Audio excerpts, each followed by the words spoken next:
start us off. What are we doing? Today, we're joining Caitlin and Anna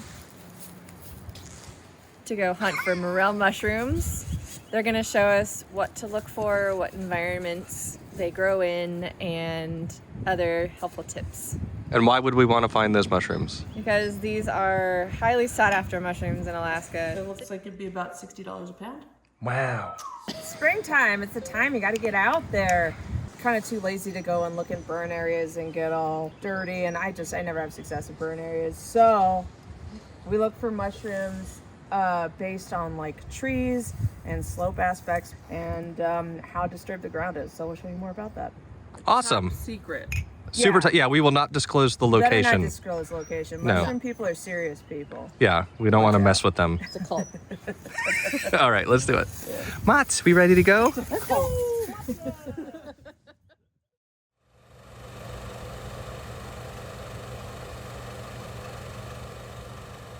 Yeah, I know, and that's one of the reasons they're so sought after. Like, a lot of mushrooms can be super expensive because you cannot grow them. Like, you can grow like shiitakes and oysters and portobellos and the lion's mane or the creminis or all that stuff. Yeah, but there are certain mushrooms that are super tasty that the only way you can eat them is if you go out into the woods or the beach or wherever you find them. They're another really good neighborhood mushroom, actually. Such a good neighborhood mushroom. I know, people think, oh man, I gotta go out into the woods and hike along these trails or figure this out or go into burn areas, and half the time you can really just walk around your neighborhood, and a lot of mushrooms like disturbed areas, so they kind of like the hillsides along a road or path.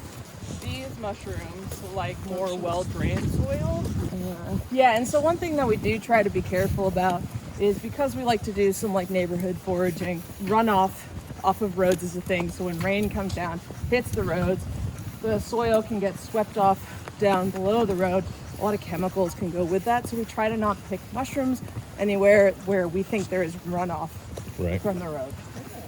Or just like road dust will get on a lot of them. But that can also happen out in the woods. I mean, you could be in a burn somewhere picking a bunch of morels, and right before you got there, a moose peed all over them. You don't know. That's true. I mean, those are the best ones I've heard. Those are the best ones. You're right. Yeah. All right. So we're still not at the mushroom patch, but I figure we should go over like where mushrooms like to grow. And one of the things you want to start learning are the trees around you and the vegetation. And right now it's spring, so there's not a lot of vegetation on the ground. But we can go and we can look up at the trees, and what we're looking for are cottonwoods or poplars, and they will hybridize and it can get very confusing. So you're just looking for a general type of tree.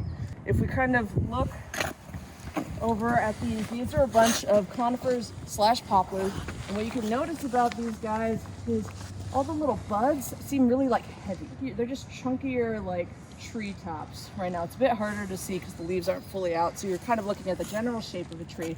Whereas if you look at this white tree over there and you kind of follow it up, everything seems a little bit smaller and more close together, and it's just a little more feathery up there, and that's a birch tree. Right. When it's springtime and you're looking, these guys are cottonwood buds, and one thing you can do is they're really sticky and they smell absolutely amazing. People will make salves out of these. This is actually a good time to, if you want to make a cottonwood salve. I know, isn't that really amazing? Nice. I know, if I could smell like that all the time, I'd be a happy camper. But this is a good time to go and get these. So that's one way you can ID cottonwoods, is you're like, wait, does this smell amazing? Some salve. Oh yeah, absolutely. Yeah, if you could find one. You want the like younger ones. I know. And the more sticky, the better. It's kind of like ones that haven't leafed out yet. So once the green is showing, it's yeah, exactly. So like, So this is closer to what you'd be wanting, but it's got a little bit of green that's coming out. But yeah, if you like take this off and just kind of smush it in your hands a bunch and whatever, you can feel like the stickiness and the oil and whatever. And I think that you kind of melt. Oh wow, that's isn't so that amazing? Yeah. I think you put them in like a tincture. Yes.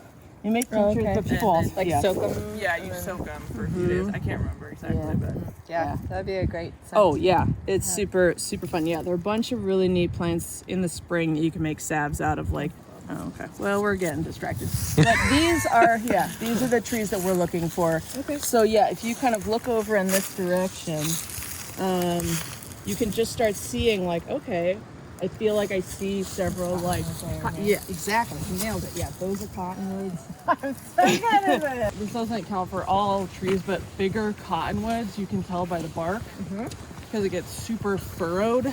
They have these deep furrows. Right. So this is a great spot to go and check out like young cottonwoods versus older cottonwoods. Then if you look at that tree, that larger tree back there, and we can walk over to it, this is more of what a mature cottonwood is going to look like. Those nice deep furrows, and then you look up into the crown and everything just has this chunky feel to it. Yeah.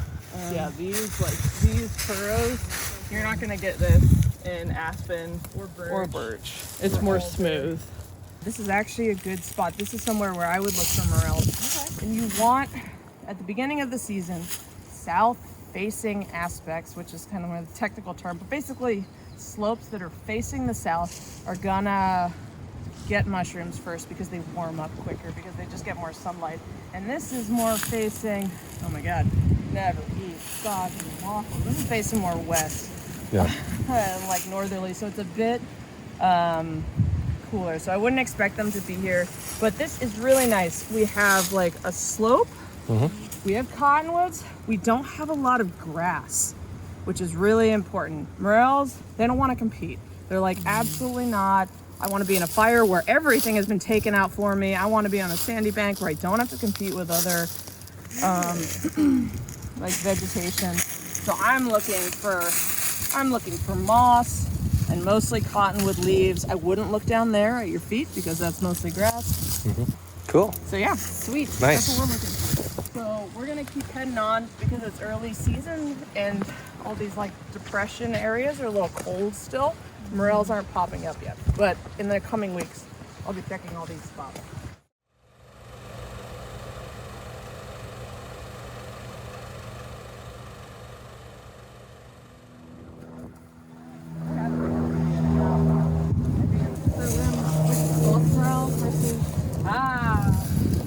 Yeah, the old purpose. Yeah, let's go. All right, so oh, there's more. Stop.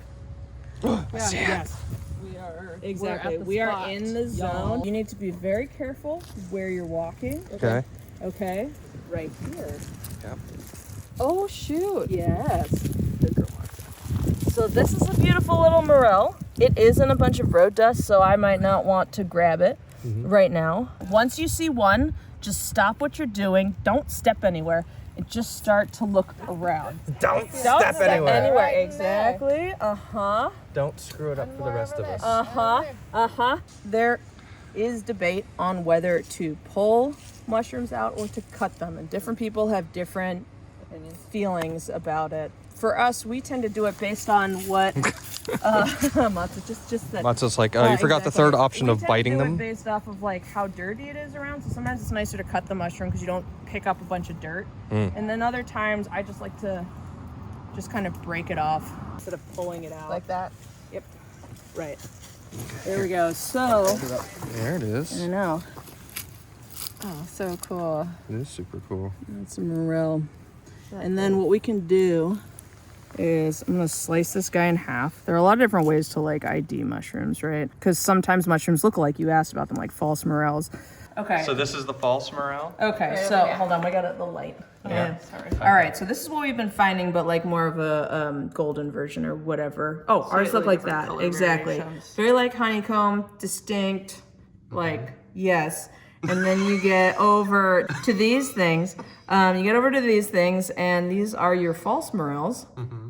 And they're just like total squiggle puss right there. It's just a hot mess. Yeah, it's a technical term. Okay. Very articulated squiggle puss. They tend to have these longer like stems with a smaller head, or they can have insane heads. Very bulbous. But when you cut it open, it looks different than this nice clean. Morels are going to be hollow on the inside, whereas false morels, you can sometimes get this like cottony looking stuff. And also the reticulation, whatever it's called, this like honeycomb thing is going to look a bit different on false morels. And so based on like how much dirt you got personally, I think I would cut that one, because otherwise that's going to get into your beautiful foraging bag. All right. And now let's do the foraging bag segment of the video. This is a Waxed canvas foraging bag that my sister bought for me a few years ago and is going on its maiden foraging trip. yay, finally. Thank you, Megan. All right, well, let's fill it with mushrooms. Let's do it. Like Anna was saying, we often leave like a third of the mushrooms, just so we don't harvest all of them. These are perfect condition. Yeah. They're Very cool. not bug eaten yet, Yeah. which is like awesome. A lot of times they do get super bug eaten. You can see there's always little like bugs on there, Oh, yeah. Is that a little snail or something? Wow. tiny like copiapod or something. But these are in really good shape. Nice. Oh, I see one right there. Nice. Right there. Oh yeah. Yeah. That one's pretty big though, actually. Yeah, it's on the wall there.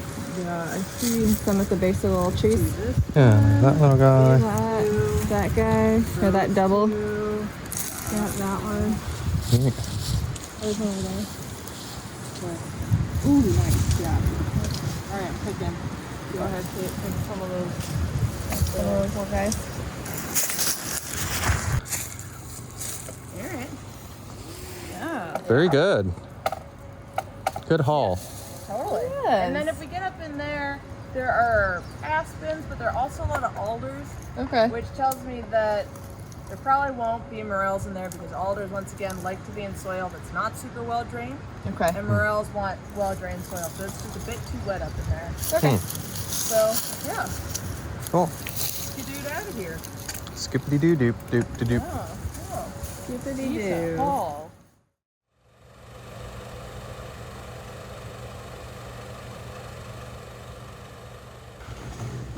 Wow. Look at that.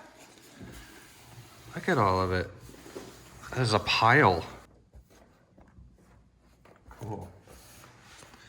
This is like one of the big guys. mega ones. The mega.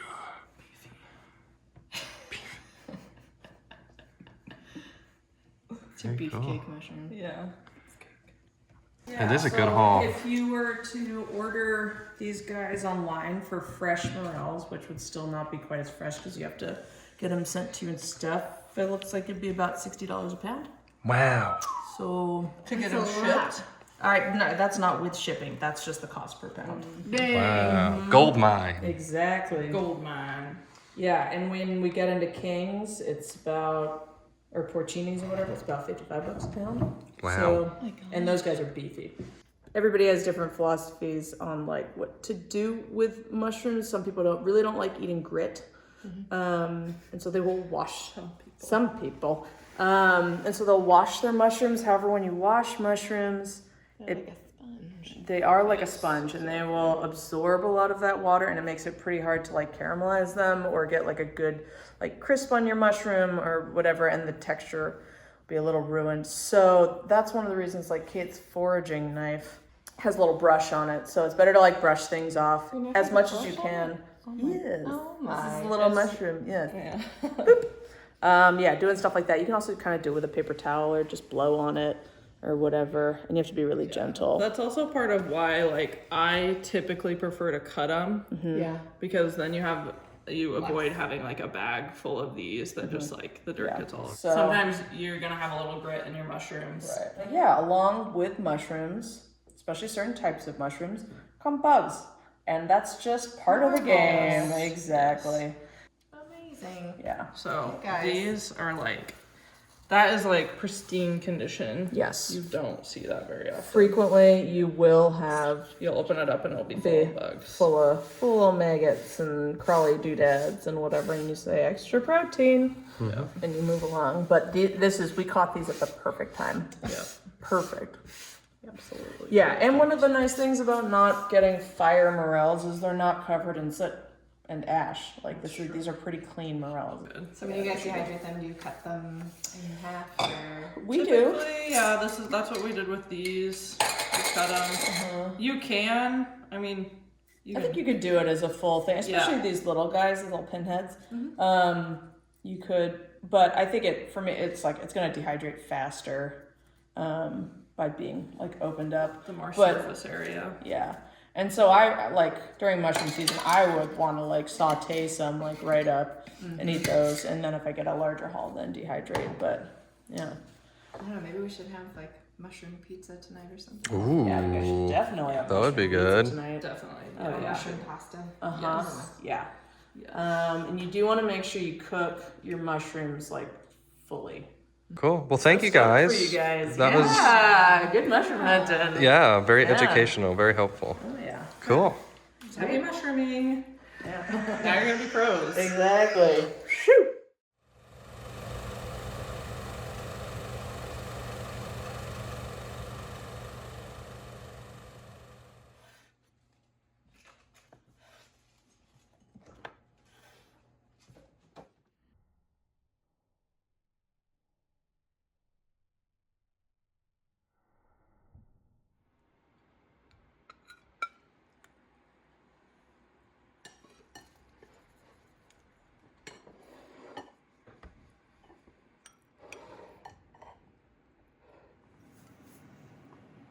And these are oyster and shiitake.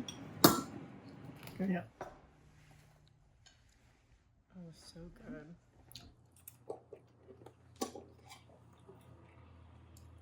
Oh wow, it's really good. Yeah, worth foraging for more. For sure. I'm terrible at describing flavors, but it's really delicious. It's really, really good. Yeah, good job. Nice job cooking. High five.